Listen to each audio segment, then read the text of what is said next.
Christopher Dedeyan. Welcome on the show. We appreciate you, brother. Keep going, bro. Legit, it's a conversation. So you start. Go. Okay. No, it's fine. It's fine. Okay, go, just keep going, right? Definitely, it was a transition like anybody, right? So being a professional speaker and a peak performance coach, 50% of my business really took a little hit there as he's like laughing his face off, Nick, right now. Is the microphone working? So let me ask you a question. So you grew up dyslexic? Yes. How are you speaking so fluent now? How did you excel that? Okay. Is it reading dyslexic or is it... Okay. Okay. That's a good question. So, okay, great question. So first of all, I am still dyslexic. It's not something that leaves. So what dyslexia is a learning disability. It has to do with reading and writing. So essentially, the best way I could explain it, okay, Nick, you have myopia. Jimmy, you have myopia, right? It means you have glasses. So if you take off your glasses, do it for me right now. Take it off. Do you still see me? Yes. You see me a bit blurry, right? Correct. Put it back on. That's what dyslexia is in reading for me. It's not that we can't read. It's just that it's 5 times harder for me to read than somebody that doesn't have dyslexia. But wait, bro, you're reading books like crazy. Yes. So One there's book a week? So yes. So right now I'm a bit less, but in average, that's what I hold up. So in regards to dyslexia, like I said, let's kind of loop back and close that up. So when you ask, hey, how are you speaking so eloquently? First of all, thank you. There's several reasons. Because reading wasn't my forte or my first thing, I couldn't show myself skillful enough in classrooms. And back in the day, the only way you show yourself if you're intelligent or not with the education system that we're giving is through reading and writing, right? And how old were you diagnosed? I was diagnosed at 8 years old. 8. So I had to show to the teachers and to the professors that I'm not stupid. I'm somebody that likes to interact and I'm somebody that wants to engage. So I developed my communication skills at a young age without even knowing because I had no choice. Once again, if we use an analogy of a blind person, he can't see, but other senses get stronger. So that's how my speaking communication skills got better. Makes and sense. now I'm at a level that literally it's my job and my life. And not only that, my true passion. I don't just sit on my laurels. I am a geek about communication. I studied it in ways that you guys can't even imagine how much I go in depth with it. So that's why. But is it curable dyslexia or you have So no, it's not something that's curable. It's once again, it's the same thing as myopia in regards to you have your glasses, you're good. So all I need to know is the proper tools and methodologies that I need to learn how I learn. It's really just Well, a different you form get of like, learning. like the book says, Jim Quick, Limitless. Yes. Learn to learn. Yes. Okay. So Jim Cook is a great example. Jim Cook is actually dyslexic as well. It was Yes. exciting, but he had another brain damage, no? So okay, so let me explain. So there's 2 ways to get dyslexia, or 2 main ways. So either you're born with it, so it's neural linkages within your brain that are made a certain way. So there's certain parts of your brain that are more active. So there's certain things for me as an entrepreneur, pattern recognition is so much stronger than let's call it a normal brain, but normal brain non-dyslexic brain, let's say it like that, could read so much better, right? So there's that aspect. Second way that you could get it is through head trauma. If you have a massive accident, some football players, NFL players after their career get dyslexia later on because they have so much brain trauma. Jim Quick, which has a phenomenal book that you mentioned actually in the Dedeyan Academy. Limitless. He got it after an accident and then he was known as the kid with the broken brain. Exactly. So then from there, he just had to learn how he learns. And then as you activate that, then you just see it's a different pattern of learning. So previously you asked me, how do I read 52 books a year being dyslexic? So once That's again, fucking great, man. thank you. I appreciate that. I'm not illiterate. It's just that for me, it demands like 5 times more effort to read. That's what I'm saying. It's like It's a lot. It's for discipline. So what I do is I listen to audio because I never relied on my reading. I have a great memory and I'm very good auditory. Because the teacher used to come in and say, kids, this is what we need to do, explain it. But then she's like, hey, if you guys don't understand, you just read the question and answer it. I couldn't read the question or I couldn't rely on my reading skills. So I had to be so attentive. So for me, what I do to read my books, I listen to audio and I have the physical book. So I'm listening to it What 2 times audio? faster. Classical? No. The audio book. Oh, literally. I'm literally listening to the Okay. author reading the book, and I have it, and I'm looking at it at the same time, highlighting, pausing. That's what you're doing right now? So that's what I do. So there's so Oh, how do I read? shit. How do I read 52 books a year? I read So it's anywhere like you're between- reading it and somebody's reading it for you too. so At the same time. I'm listening to it, but I'm looking at like I'm following it as he's reading it to me. You understand? That's the audio book with Audible. So now I have the physical book and I'm listening to it. Now, how do I read so many books? Because I read 5 to 10 books at a time. Okay. So the reason why I read so many books at a time is because I don't pick one book to read. I go with the aspect of what do I feel like reading today? Because if I just pick up one book, and let's say it's a very cerebral book that's very heavy in concept, there's certain days you don't feel like reading a heavy book. You want to read, let's say, Harry Potter. You want to read, I don't know, biography or whatever. Okay, so you don't read only growth. No. Okay, because I remember can't. you should tell us, if I remember correctly, back when we were coaching together, you mentioned that you do like, let's say in the morning time, part of your morning routine, Yes. you'll read a growth book. Yes. But evening time, you'll read like more of a Harry Potter. Relaxing biography and beyond. Okay, so this is how it goes. Like I said, I read 3 categories of books. The first category of book is I read my profession, right? So I'm in personal development, so I read everything in personal development. Now, I'm at a level right now, any book that I pick up in personal development, I know approximately 90 to 95% of what is mentioned in that book. But I still read it because I want to get that 5% and I want to refresh and see different ways of teaching and learning certain things. So when I read that, it doesn't demand a huge cognitive pressure for me because I already know that. The second category book is a concept or an industry that I know nothing about. That demands so much more. Let's say I want to learn about, I don't know, how to do accounting, right? I know numbers, but I'm not an accountant. If I would read that, it would demand so much more effort for me. So that I read in the morning because I'm so much more fresh in the morning. And then the third category book is pleasure books. So let's say, like I said, Harry Potter. I listen to a lot of biographies because I get inspired by other phenomenal athletes, authors, business people, and beyond. And that one I just listen to the audio. So the only ones that I have the audio. But when book, do you do that? When you go for a walk, okay, jog? So yes, all of the above. So if you want to read 52 books a year, I mean, and you're going audio format, that has to be playing like all the time. So in the car is a huge part of it. I do approximately like 2-3 walks in the week of like 3 kilometers just for the heck of it. I always put either a podcast or an audio book. Okay, but so that means you're not physically reading. I am. The mornings I am. This is what I'm saying. Yeah, but hold on. Yeah, but is that part just in the morning you're reading 52 books a year? I do read 52 books a year, but that category of books that I read is potentially anywhere between 12 to 15. And those are the books that I have no idea about or industries that are completely new to me. And as you guys know, I could go on rants. So I went on a rant. I'm like, oh my God, it's going great. I'm succeeding. I'm in my early 20s. Blah, blah, blah, blah. And she's like, Chris, I'm the keynote speaker I'm the keynote speaker at this event put together by the Learning Disability of Institute of Quebec. I would love for you to come and present your story of how you're succeeding as a dyslexic entrepreneur. I'm like, oh my God, that's beautiful. Yes, I'm there. Guys, that same evening, she sends me an email in the subject in big capitals. It's written, Chris, I don't think you should do this speech because there's still a lot of people that have a negative misconception of dyslexia and learning disabilities, and you might lose some clients. Now, I knew she was coming from a place of love. She was really protecting me. And I wrote her an email like, hey, Bridget, I'll call you Monday to talk to you about why I think I should do the speech. So Monday rolls around, I give her a call, and I'm like, hey, Bridget, listen, I thought about this. If I don't do the speech, I'm not helping the kids that are on the school benches right now. I'm not helping the next generation, and I'm not helping my future kids because this is something hereditary. I would be fake, and I'm not somebody fake. I need to do this speech. Furthermore, if there's any client that doesn't want to work with me because I'm dyslexic, those aren't clients I want to work with. And she's like, oh my God, absolutely, yes. I was on the same page. I just didn't want you to get forced into doing something. I'm like, beautiful. I'm like, how many people are going to be at this event? She's like, about 200 people. I'm like, okay. At this point, I've never done any speech, did not know about the speaking industry. Like I said, I started dabbling into the personal development field, but I had no idea about anything like that. I go to this event. The day of the event, I open the door, guys. It wasn't a TED Talk? No, it wasn't a TED Talk. It was this event put together, by, like I said, by the... Armenian Center. No, not Armenian Center. It was actually in downtown in a huge hotel. So anyways, I open the door, I look left and right, and there isn't 200 people. It's more like 1,000 people. Oh, shit. Now at this point, my heart is beating through my chest. I am They sweating say that bullets. apparently it's the fear of death is less than the fear of public speaking. So yes, a lot of people quote of public speaking is more fearful than dying, which we'll talk about. There's a lot of neural linkage of why that is. So I was like, what the heck did I get myself into? I'm literally in a place and I'm seeing speakers going on stage, doctorate, this person has so many letters after his name, this, that, and the other. I'm like, what am I doing here? I'm a little broke. I'm like, what the F am I doing here? They're like, Chris, can you please come on stage and present your story? Now, the best way I could explain it with the vernacular that I have, it was like this out-of-body experience, kind of like God, the universe, Mother Earth, call it whatever you want, was preparing me for this exact moment my whole life. So I go on stage for 20 minutes and I give that speech. People are standing up, clapping, laughing, crying, standing ovations. And the second I get off that stage, I knew that's what I had to do for the rest of my life. Now, why I'm telling you this is because 3 weeks before I had hired Trevor. This speech was actually in French. Trevor is actually from Vancouver in Australia, so he doesn't speak a lick of French, he speaks English.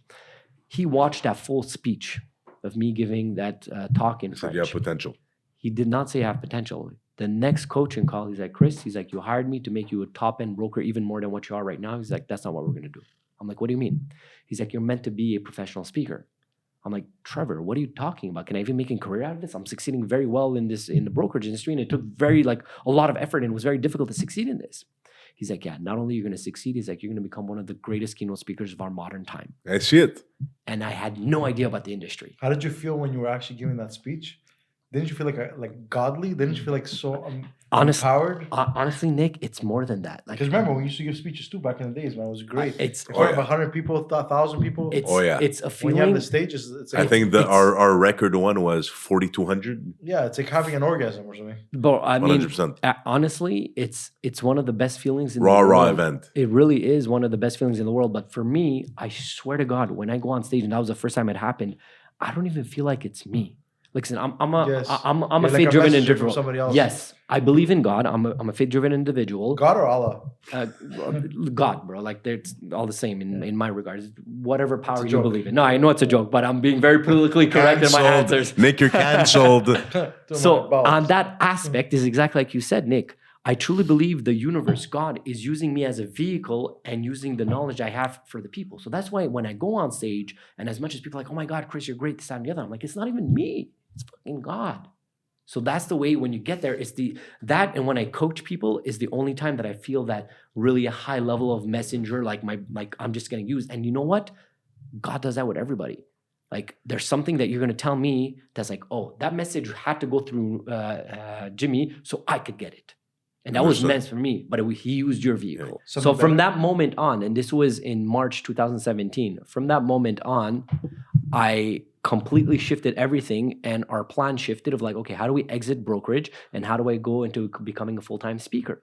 Now at this point, everybody around me thought I was crazy, bro. I thought I was crazy because, like I said, I didn't know anything about the industry, but like the people, like the owner of the Raymax I used to work at, he's like, Chris, he's like, you're one of my young top up and comers. Like, what are you doing? Like, you're leaving all this behind. But I just had this feeling of like, this was my true purpose. What was his name? What was in Sperano? No, his name is Mehdi Jamal. I love him to death. He's one of my mentors. He's the owner or one of the owners at Raymax Cristal. I used to work at Raymax VRP, which is the same. Cristal, isn't Yeah. that where Terry English works? That's they own Saint-Eustache, Oh, he's one of the Blainville, Sainte-Thérèse, all the north. Essentially, they pretty much have the grasp of it. But in them. Sperano's north too, or more Vimont. No, Sperano's in Laval. I'm talking about North Shore, north of Laval. Okay. Sperano is in Laval, which he actually works out of my gym at CrossFit Laval with Mathieu Dubruc. So we're just dropping names all together, bro. Let's go. Props everybody. But the coach you had, Yeah, Trevor. Which I still have, yeah. okay, so you still have, that's what I was trying to get to. Yes, I have 8 coaches and mentors. $3,000 a month. 8? More than that. Well, yeah, we won't talk about it. You have, whoa. I have 8 coaches and mentors. Personal coaches and mentors? Yes, all in different categories. So this is the way I look at it. Let's talk about like American That's football, right? incredible. Let's talk about American football. Okay, there's a couple things. Let me actually say this to the audience too. If anybody's hiring a coach, you have to ask 2 questions, okay? First and foremost, who is your coach?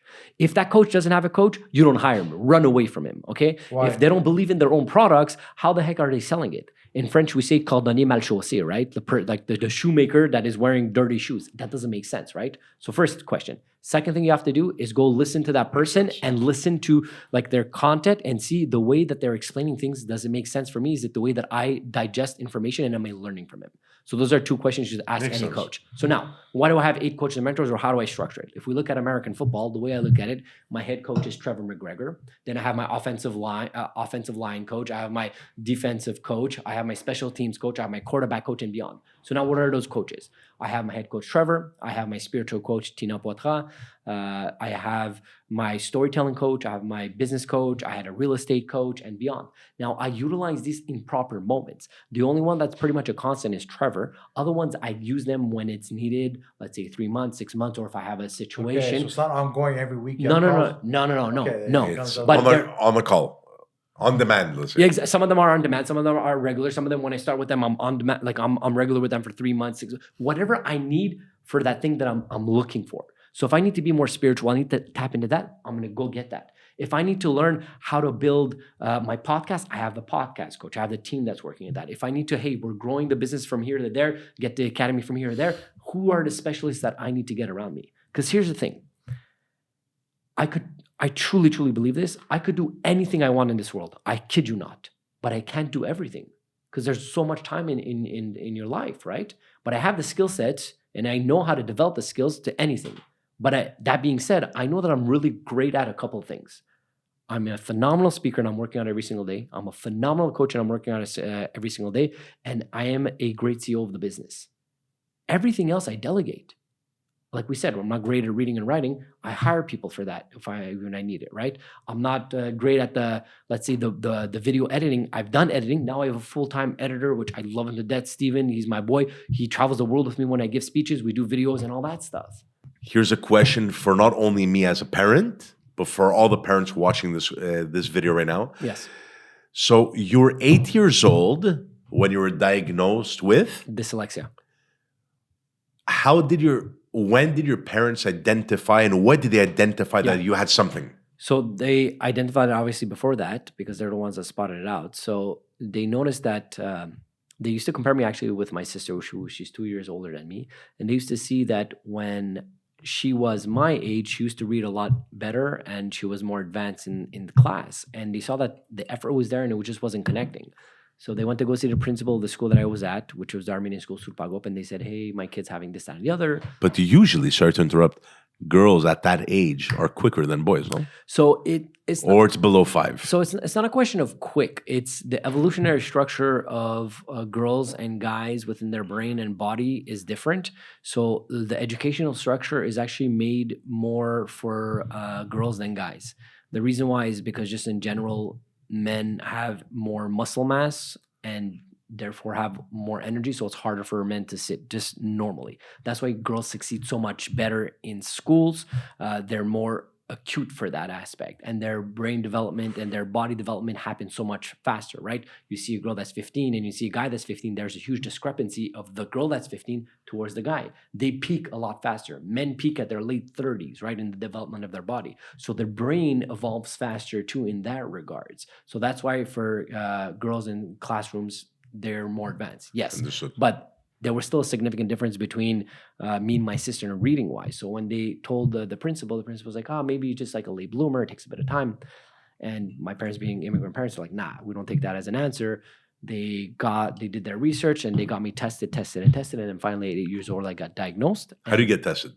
So they started off with honestly getting me tested for my eyesight. They're like, maybe he's not seeing properly. Then they get me, they ask more questions, finding out, hey, okay, some people do like neuro tests. I remember they did neuro tests to see how my brain works. And they're like, no, like my brain works very well. They did IQ tests. IQ tests came back positively.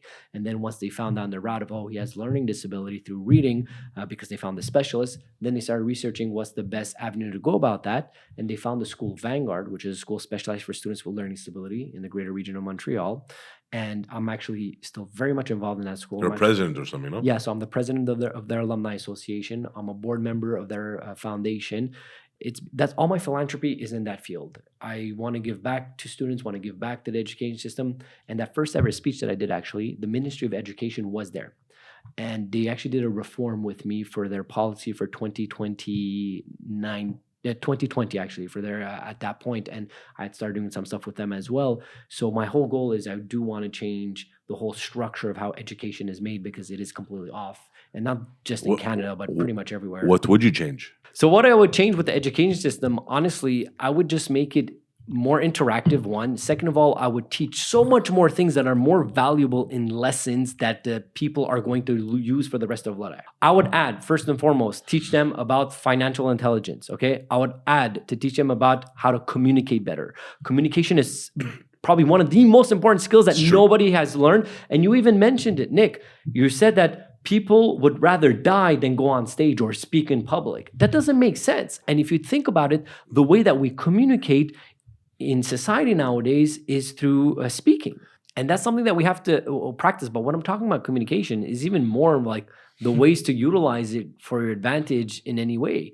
And not only that, I would teach people the structure of your brain and how it works for your disadvantage at many points. So people understand this as a young kid. how to make a budget, how to like. There's so many things that the education system. Do you teach financial intelligence? No, that's not my expertise. Far from it. I have a base in it because I have people that are specialized in my life that I learn from, but I'm not at all a financial expert. You delegate. I delegate, yeah. But that is one industry, the only one that I delegate that I'm very much on top of it. What do I mean by that? Any other thing that I delegate, I trust that I hire the right person, and I trust that my leadership skills are good enough to see if they're doing the work or not. And I let them do it, and I just do follow-ups to see how I can support them. The only one that I delegate, but I am on the ball, is my finances. You cannot be your eyes closed and somebody with Okay, so finances. what do you do then? So, like I said, You have a coach for that or no? no. You Just have a spreadsheet. I have a spreadsheet. I have an accountant. I have a bookkeeper and all that stuff. But See, every I told single you thing that. that they do, I'm like, why did you do that? What's happening here? Because at the end of the day, Wake up, bro. I'm the one that's signing the documents. If anything happens, who's the government going to go after? They're not going to go after my accountant that's at this huge firm. I'm giving them the right to speak for me, but I'm still the one. So that's the only industry, and I teach this to all my entrepreneurs. You have to know your numbers in and out. If you do not know your overhead, you do not know how much money you're making, you do not know how your cash flow positive, you're not going to succeed as an entrepreneur. The lifeline of a business is money. How do you make money? Through You're right. sales and I'm marketing. accurate, That's 100%. it. Let's go. Chris, once again, thank you for taking time out of your schedule. We had a blast. So for everybody watching this video right now that wants to follow you, where can they follow you? First of all, guys, I truly appreciated being on your show. I was the first one on your relaunch on the Nick and Jimmy show, so I truly appreciate that. It's a real honor. I love both of you guys. So they could find me on all social media at Christopher Dedeyan, and we could connect through there if they want to know a bit more about the academy or any services that I serve, or how I could help them to go to that next level if they're top tier entrepreneurs.